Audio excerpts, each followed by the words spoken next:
I never thought a simple pizza delivery could change the course of my life.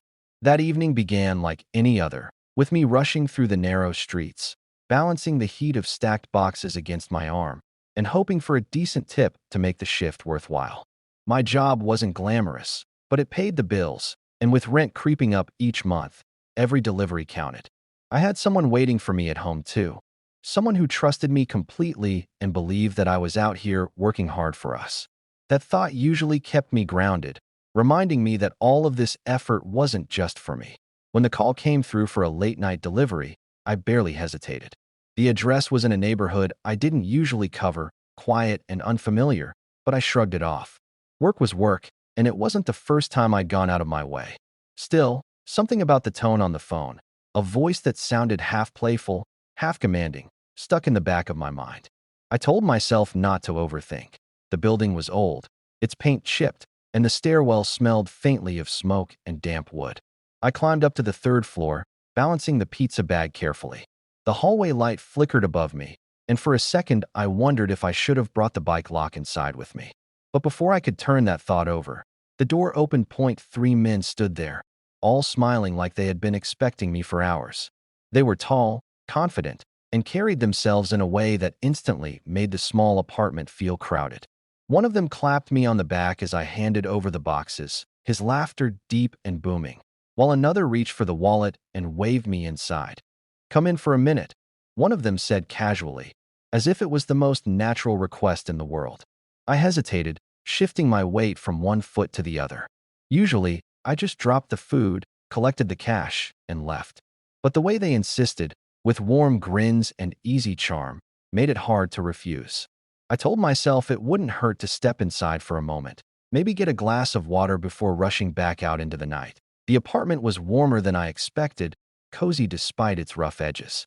The faint hum of music played from a speaker in the corner, and the smell of something spicy lingered in the air, mingling with the fresh scent of the pizzas. I placed the bag down on the table, and one of the men pulled out a chair for me. "Sit, relax," he urged, like we were old friends. That I laughed nervously and shook my head, muttering something about having other deliveries to make. But then they started talking, asking questions about me, about the job, where I lived, if I liked working late nights. Their attention was disarming. Most of the time, customers barely looked at me, much less asked about my life. Here, three strangers listened intently, nodding and laughing at my small jokes, making me feel seen in a way I hadn't expected. Minutes passed, and I found myself loosening up, answering more than I should have, forgetting for a moment that my time wasn't really mine to spare. A part of me kept whispering that I should leave, that I had someone at home waiting, trusting, believing in me. But another part enjoyed the rare feeling of being noticed, of being more than just the delivery guy rushing through the night. One of them leaned forward, his eyes catching mine, and asked softly, "Why don't you stay a little longer? No one's waiting for you, right?" The question jolted me. For a heartbeat, my partner's face flashed in my mind, trusting, patient, always grateful when I came home late, but safe. I forced a smile and shook my head again, trying to dismiss the thought. But the seed of temptation had already been planted. That I stood up, ready to excuse myself. But they were quick to draw me back into conversation, their words weaving a net around me. I told myself I'd leave in just a moment, after one more reply, after one more laugh. But deep down, I could feel the night shifting, pulling me towards something I couldn't yet name. And that was how it began. Innocent enough on the surface, a delivery like any other. But as I glanced at the three men around me, their smiles wide and expectant, I felt the ground beneath me tilt. I didn't know it then, but I had already taken the first step into a choice that would change everything. The longer I stayed, the harder it became to pull myself away. What had started as casual chatter began to feel heavier, more layered, as if there was an unspoken undertone beneath every word. Their laughter lingered a little too long, their glances a little too sharp. I told myself I was just imagining it, that maybe I was tired and reading too much into the situation, but deep down I knew something had shifted. One of them handed me a drink, and though I hesitated at first, I eventually accepted it just to avoid seeming rude. The glass was cold in my hands, condensation slipping down onto my fingers as I took a cautious sip. They kept urging me to relax, insisting that I had earned a break after working all evening. I smiled weakly, trying to convince myself that there was no harm in letting the moment stretch just a little longer, but guilt was already tugging at me. My phone buzzed in my pocket, and I didn't need to check the screen to know who it was. At home, my partner would be waiting, maybe curled up on the couch with the TV murmuring in the background, wondering when I'd be back. I silenced the call quickly, pretending I hadn't noticed, and slid the phone back into my pocket. When one of the men asked if everything was okay, I just nodded. My voice caught in my throat, and I mumbled something about it being another work notification. They leaned in closer after that, their questions more personal, their smiles carrying a kind of knowing edge. "You look like someone who doesn't get enough attention," one of them teased, his tone half joking but his eyes sharp with interest. The words stung because there was truth in them. I had been feeling invisible for so long. At work, rushing deliveries without anyone caring who I was. And sometimes even at home, where routine had dulled the edges of romance, that I shook my head, forcing a laugh to mask the unease. But they didn't let it go. They kept pressing, not unkindly, but insistently, as if they already knew the answer to every question before I spoke. My defenses faltered, piece by piece, with each compliment, each acknowledgement, each small gesture that made me feel seen. That I don't know exactly when the moment crossed from harmless conversation into something else, but suddenly I felt the weight of temptation pressing down on me. One of them brushed past my shoulder as he got up to grab something from the kitchen, and the contact was brief yet electric, leaving me rooted to the spot.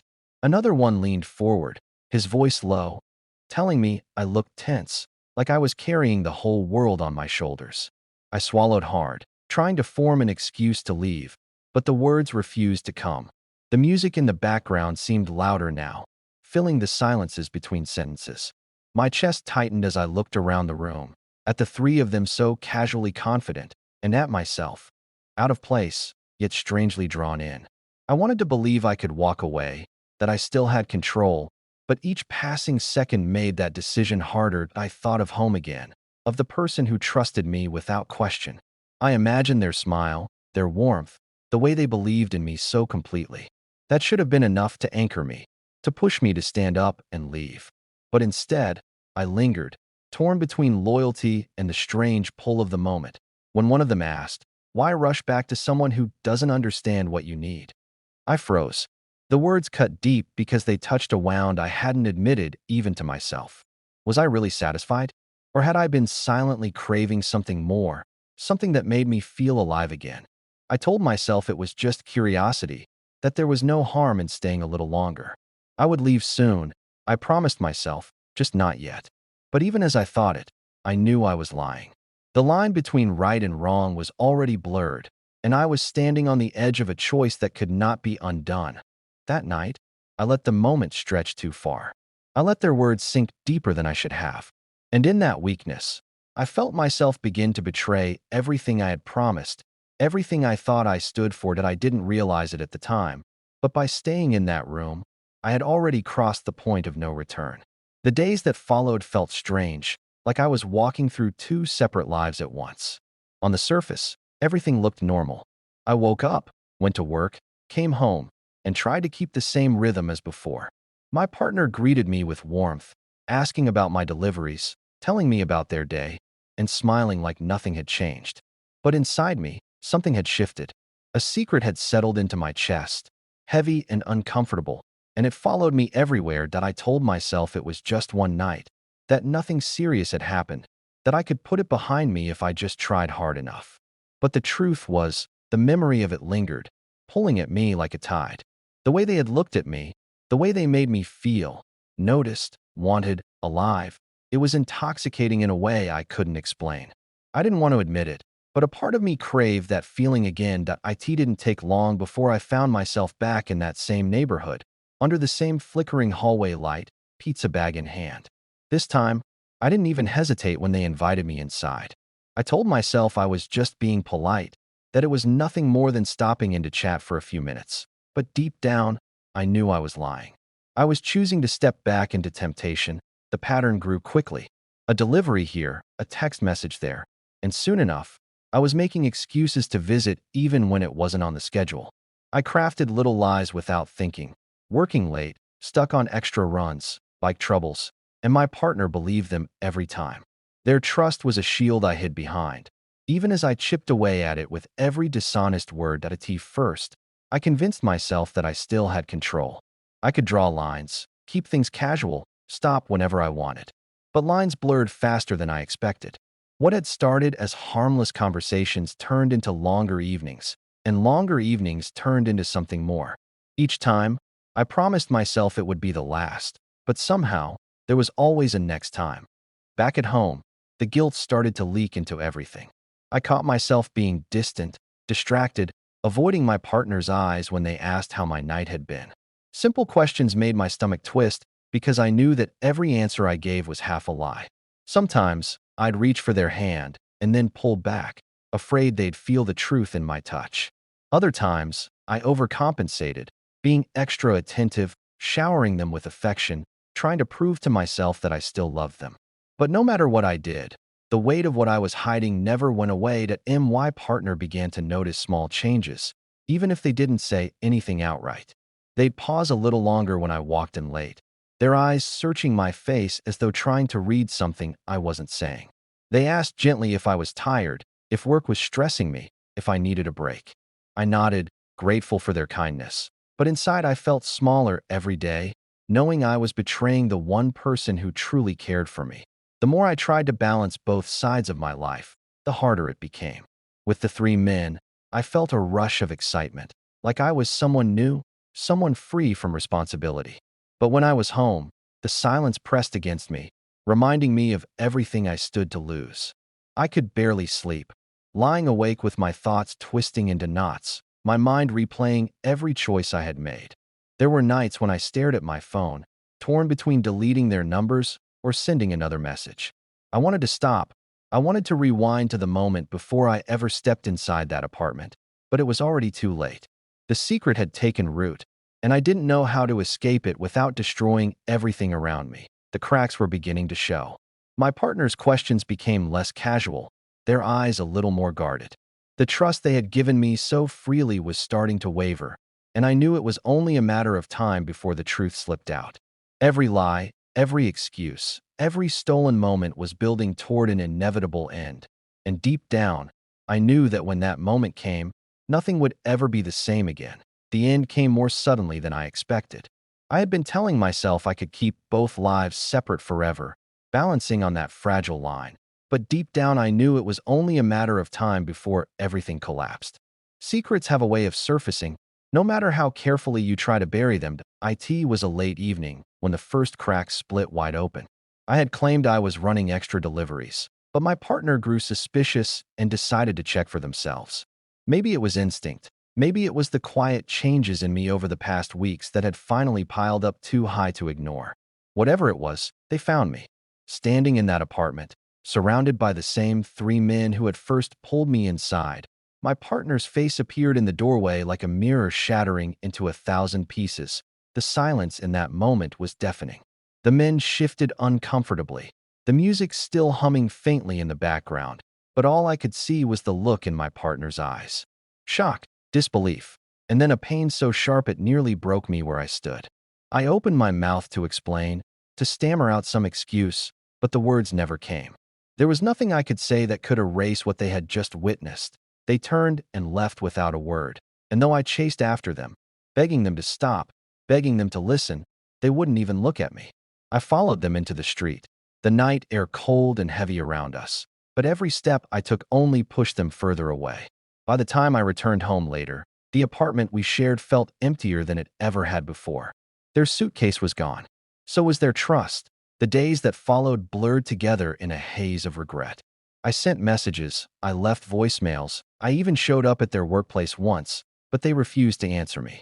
Friends who knew us both looked at me with disappointment, shaking their heads, whispering about betrayal and choices that couldn't be undone. The three men who had once seemed so magnetic faded quickly from my life, their presence reduced to nothing more than echoes of temptation. They had never been the point. It was never about them. It was about me, about the weakness I had allowed to grow unchecked until it destroyed everything I cared about. Nights became the hardest. I would lie awake, staring at the ceiling, haunted by the sound of their voice, the warmth of their laughter, the trust one had thrown away so carelessly. I replayed every decision in my head, wondering where I could have turned back, where I could have chosen differently. But the truth was always the same. I had been given countless chances to walk away, and I hadn't taken them. Once, in the quiet of my empty apartment, I found myself holding one of their old sweaters. It still carried the faintest trace of their scent, and it was enough to bring me to tears. That was when the reality of what I had lost finally sank in. Love isn't something you can take for granted. Trust isn't something you can bend without breaking. I had been blind to that truth until it was too late. In the weeks that followed, I tried to move forward, though each step felt heavier than the last. Work went on as usual, deliveries, long nights, the same narrow streets. But everything felt different now. Customers smiled, handed me tips, exchanged small talk, but none of it reached me. Every laugh, every glance, every word reminded me of the home I had destroyed with my own choices. Sometimes I imagined what I would say if I had just one more chance to look my partner in the eyes. I'd tell them that I was sorry, truly sorry, not just for what I had done, but for the way I had made them doubt themselves, for the way I had betrayed their kindness. I'd tell them that they were always enough, more than enough, and that it was me who had failed, not them. But chances like that don't come easily once trust has been broken. So I carry the weight of it with me now, every day, as a reminder of the cost of temptation. Love is fragile, and when you choose betrayal, you don't just lose the person you love, you lose the version of yourself that was worthy of them, and that's a loss you can never undo.